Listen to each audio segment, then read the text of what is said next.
Now I say they have neglected Heimdall long enough. Finally we have a Heimdall action figure. It's about time. Now, here he is. This is the Infinity War version, since this is how he showed up in Infinity War. Comes in the Fat Thor Build-A-Figure wave, or the Bro Thor, if you like to say. The side of the box shows Heimdall, and on the back we have the rest of the wave as well. So if you guys were interested in the wave, check out the links down below. You can order yourself one at Big Bad Toy Store. Now, I've been asking for a Heimdall for many years, but I wanted the Heimdall from Thor 1. The Heimdall that is in the armor, the Gatekeeper Heimdall. Hopefully we get that eventually. That's the Heimdall I want to have in the collection. This is cool to have, yeah.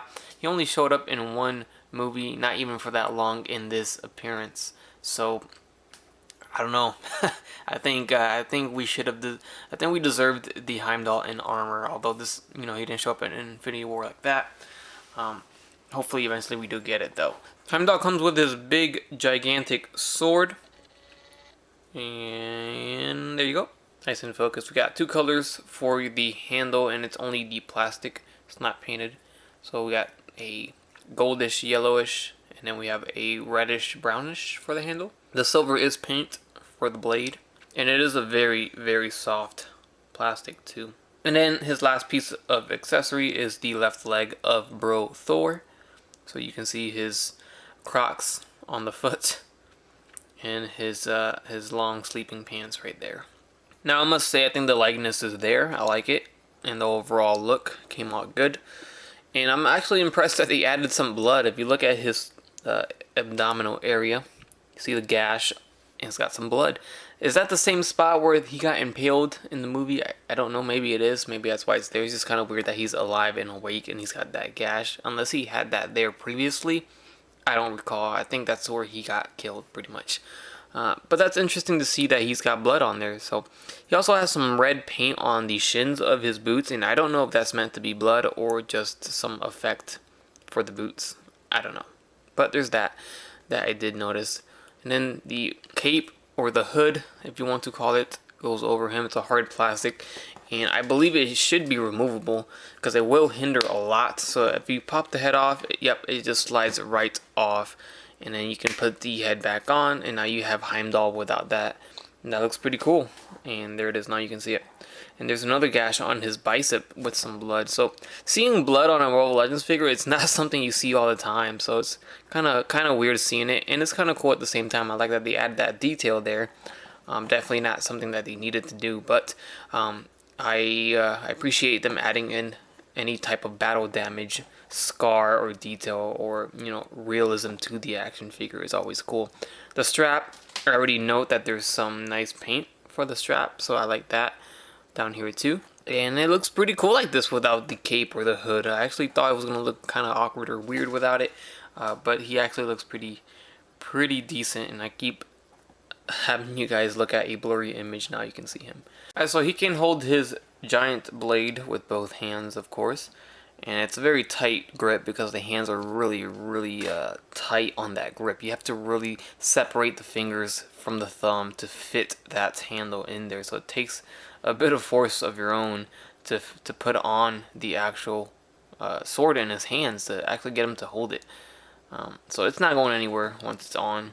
Definitely has a nice, good grip there for you guys. Alright, so with the cloak on, articulation is going to be very difficult in the upper torso. You still got the same range for the legs though, so that's no issue. Maybe the right leg's a little bit more hindered.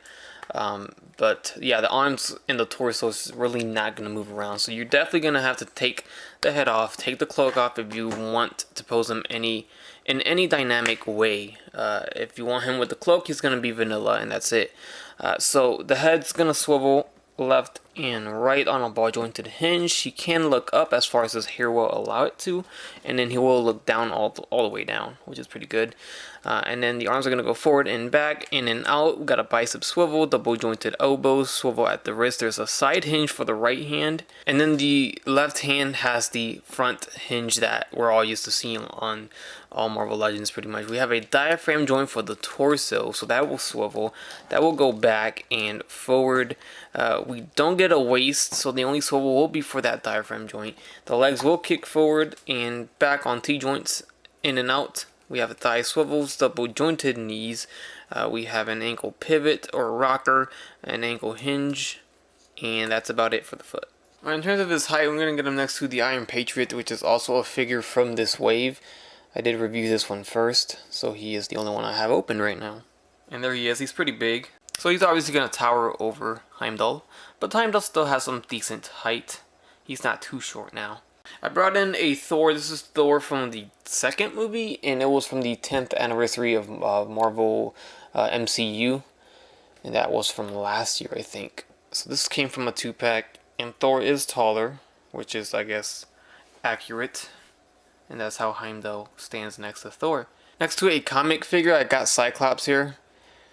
Next to an SH Figure Arts, is always funny comparing a Legends and a Figure Arts figure because they're always so drastically different in height, but that's how short Captain America SHF is next to the Marvel Legends Heimdall. Cyclops makes a return, but this time it's in Mezco 112 Collective form. So the 112 Collective Mezcos are a little bit taller than your average Figure Arts figure, but not as tall as Heimdall. Here we have the only Storm Collectibles figure I own. It's the Mike Tyson, so next to a Storm figure, there you go. My recently reviewed SH Figure Arts Dragon Ball Super Broly next to Heimdall. And there he is next to a Marvel Legends Mark 1 War Machine just because I have him next to me. So there you have it. Whether you have him with the cloak off or with the cloak on, I think the figure looks pretty good. As good as it could have been for this appearance of Heimdall. I think they knocked it out of the ballpark in terms of the look and the actual like detail on the figure and sculpt. And they articulated him as much as they could. It's articulated to the max, I think. I don't think he's missing anything except maybe some butterfly joints for the shoulders or sockets, or maybe nap crunch instead of a diaphragm. That's it. But in terms of Legends articulation, it's all there. Nothing's really missing. And the cloak is removable. So, yeah, that's going to be it. Nothing else much to say about this figure. We've pretty much gone through everything. So I hope you guys enjoyed the review. If you did, leave a like and a comment. Subscribe and hit the notification bell if you haven't done so already. Check out my Iron Patriot review. That one's up already. And check out the future reviews from this wave. Alright guys, that's it. Thanks for watching. Have a great day. Bye.